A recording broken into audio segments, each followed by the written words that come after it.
স্বাভাবিক কোনো দুর্ঘটনা না, কয়েকটি ফ্লোর একেবারেই কয়লা হয়ে গিয়েছে। তদন্ত যেন আবার সেই ঝুলে না থাকে আমলাতন্ত্রের ফাইলের মতো। বিগত 16 বছরে যে দুর্নীতি এবং লুটপাট হয়েছে সেগুলো তো ইতিমধ্যেই বের হয়ে আসছে।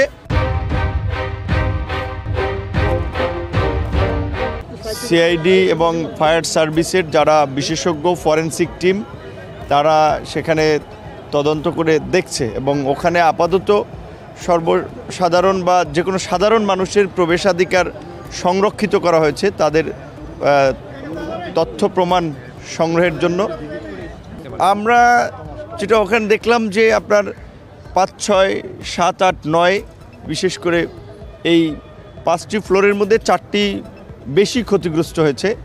আপনার 7, 6, 8, 9 এগুলো একেবারেই কয়লা হয়ে গিয়েছে। বিশেষ করে বাংলাদেশের হৃৎপিণ্ড হিসেবে খ্যাত সচিবালয়ে এই ধরনের একটা মর্মান্তিক দুর্ঘটনা ঘটে গেল।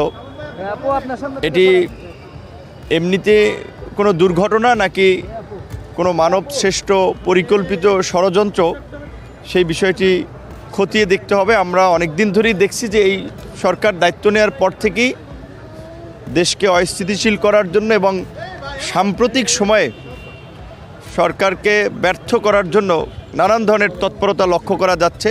স্বাভাবিক কোনো দুর্ঘটনা মনে হয়নি, পরিকল্পিত ঘটনাও হয়ে থাকতে পারে। অবকাঠামোর ক্ষয়ক্ষতির চেয়ে ওখানে তো অনেক ধরনের সব মিনিস্ট্রিতেই গুরুত্বপূর্ণ ডকুমেন্ট রয়েছে, যেহেতু ওখানে প্রায় আপনার 5-6টা মিনিস্ট্রির মতো ছিল।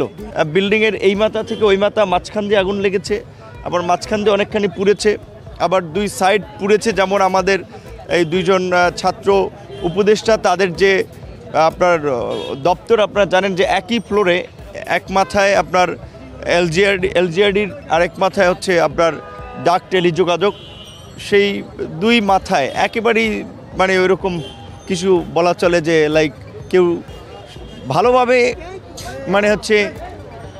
কি যেভাবে আসলে আগুন লেগেছে তাতে বা আগুনের যে ধরন তাতে আমাদের কাছে মনে হচ্ছে যে স্বাভাবিক ঘটনা না, এর পেছনে ষড়যন্ত্র থাকতে পারে। ভবনই আপনার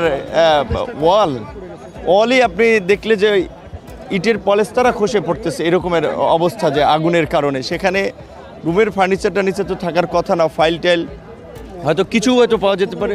বিল্ডিং একটা নষ্ট হলো, বিল্ডিং একটা করতে পারবে, বিল্ডিংয়ে আর কয় টাকা যাবে, কিন্তু যেই গুরুত্বপূর্ণ নথিগুলো আপনার এইভাবে পুড়ে গেছে সেগুলো তো আর ফেরত পাওয়া যাবে না। এবং এই ঘটনা কিন্তু আমাদেরকে আরও একটা, আমি মনে করি আমাদের সামনে একটা চোখ খুলে দিয়েছে এবং আমাদের একটা শিক্ষণীয় বিষয় হচ্ছে যে এই ফাইলগুলো আমরা যেভাবে আপনার অ্যানালগ পদ্ধতিতে হ্যান্ডেল করি, এখন এই ফাইলগুলোকে সম্পূর্ণ বিশেষ করে সরকারি এবং গুরুত্বপূর্ণ বিগত সরকারের আমলে যে সমস্ত প্রজেক্ট এবং বিশেষ করে দুর্নীতি লুটপাটের একটা মহামারীর ঘটনা ছিল, সেগুলো নিয়ে তারা বেশ কিছু তদন্ত এবং তথ্য প্রমাণ সংগ্রহ করে কাজ শুরু করেছিলেন। তো দেখা যাচ্ছে সেগুলো প্লাস হচ্ছে বর্তমান সরকারেরও এই অল্প সময়ে নেওয়া গুরুত্বপূর্ণ সিদ্ধান্ত এবং কাজ, সেগুলোর যদি আপনার এই গুরুত্বপূর্ণ ডকুমেন্ট নথিপত্র, এটাই হচ্ছে বড় ক্ষতি। আশা করি সরকার এই ঘটনার থেকে বিশেষ করে শিক্ষা নিয়ে আমাদের নথিপত্রগুলোকে ডিজিটালাইজ করা এবং ফায়ার সার্ভিসকে মানদাতার আমলের যন্ত্রপাতি ব্যবহার থেকে কিভাবে আধুনিক যন্ত্রপাতিতে নিয়ে আসা যায় এবং আরও প্রশিক্ষিত করা যায় সেই দিকে নজর দিবেন এবং এই ঘটনার অতি দ্রুত একটা সঠিক এবং স্বচ্ছ তদন্ত জাতির সামনে উপস্থাপন করবেন। আমরা তদন্তের নামে যেন কোনো কালক্ষেপণ না হয় এবং তদন্ত যেন আবার সেই ঝুলে না থাকে আমলাতন্ত্রের ফাইলের মতো। অনতিবিলম্বে আমরা এর একটা সঠিক আপনার তদন্ত দেখতে চাই এবং আশা করি সরকার সেটি করবে। বিগত 16 বছরে যে দুর্নীতি এবং লুটপাট হয়েছে সেগুলো তো ইতিমধ্যেই বের হয়ে আসছে এবং সেটা নিয়ে তো সরকার কাজ করছে এবং আমরা অভ্যন্তরীণভাবে আলাপ আলোচনায় এবং পাবলিকলিও আমরা বলেছি, বিশেষ করে বিভিন্ন উপদেষ্টার সাথে যখন আমাদের ব্যক্তিগত বা আলাপ হয় সেখানে আমরা বলেছি যে আপনারা অন্তত গত 16 বছরে প্রত্যেকটা মন্ত্রণালয় ওয়াইজ কীভাবে দুর্নীতি এবং লুটপাট হয়েছে তার একটা শ্বেতপত্র, তার একটা ডকুমেন্ট আপনারা জাতির সামনে প্রকাশ করেন। সিপিডি সামগ্রিকভাবে একটা অর্থনীতির খাতের যে শ্বেতপত্র, দুর্নীতির শ্বেতপত্র, সেটা প্রকাশ করেছে, কিন্তু মন্ত্রণালয়গুলো যদি সুনির্দিষ্টভাবে তাদের মিনিস্ট্রি ধরে কাজ করে তাহলে কিন্তু সেটা আরও ব্যাপক আকারে তারা বের করে আনতে পারবে এবং সেই কাজ তারা কিন্তু শুরু করেছে।